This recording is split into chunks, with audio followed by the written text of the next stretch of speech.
Hello, my name is Fiona Doherty, and I am a PhD student at the Ohio State University College of Social Work. Thank you so much for the opportunity to share this research project with you today. Consider this recording a teaser. I can only cover so much in 5 minutes, but I would really love to talk more about the project or answer any questions you may have. This project stemmed from a conversation with the Ohio Ecological Food and Farm Association. They're a farm agency that serves farmers throughout the Midwest, and they were concerned about the amount of stress and burnout among the beginning farmers that they serve.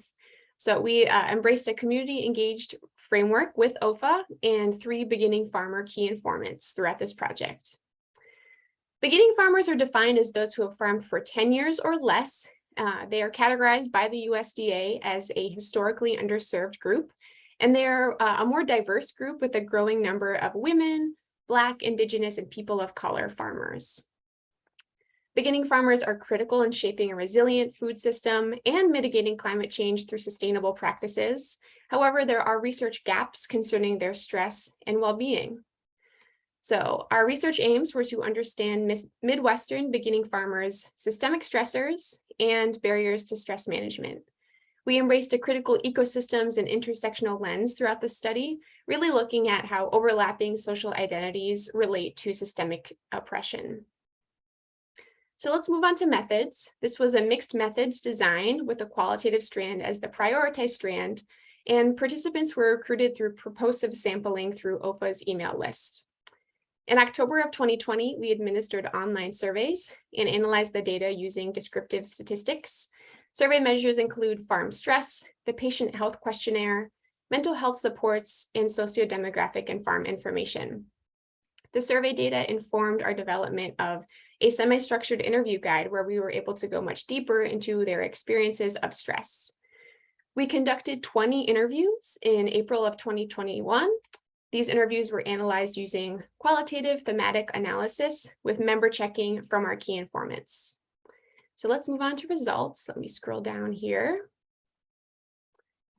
So 5 main themes emerged. First was the stress of capitalism, which really encompasses the stressors of having too much to do, too little time, not enough person power on farm, competition with other farms, and disbelief in the financial reality of farming. Some barriers to stress management included limited time for stress management and difficulties navigating the healthcare system.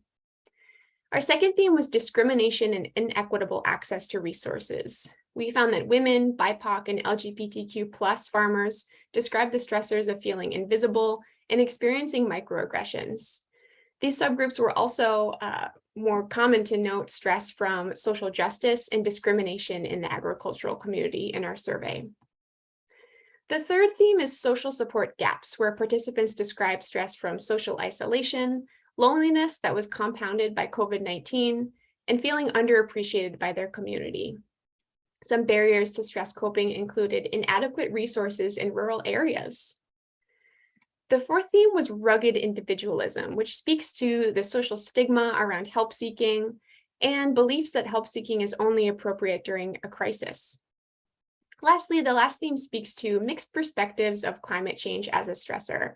So climate change was noted as the fourth most common stressor in our survey, with 79% of respondents reporting it as a source of stress. However, interviewees had much more diverse beliefs, ranging from no concern at all to feelings of helplessness to being extremely stressed by extreme weather events. Some implications of our study. Clearly, farmers are frontline workers in the face of climate change and key stewards of our future food system, and they face a variety of complex stressors and barriers to stress management. So our results emphasize an urgency for systemic change and structural supports for beginning farmers. Lastly, even though some of our sample had varied opinions regarding the stress of climate change needs to be considered in future planning and supports because it will intersect and compound the other systemic stressors faced by this key group. Thank you so much, and please connect with me if you'd like to talk more about this project.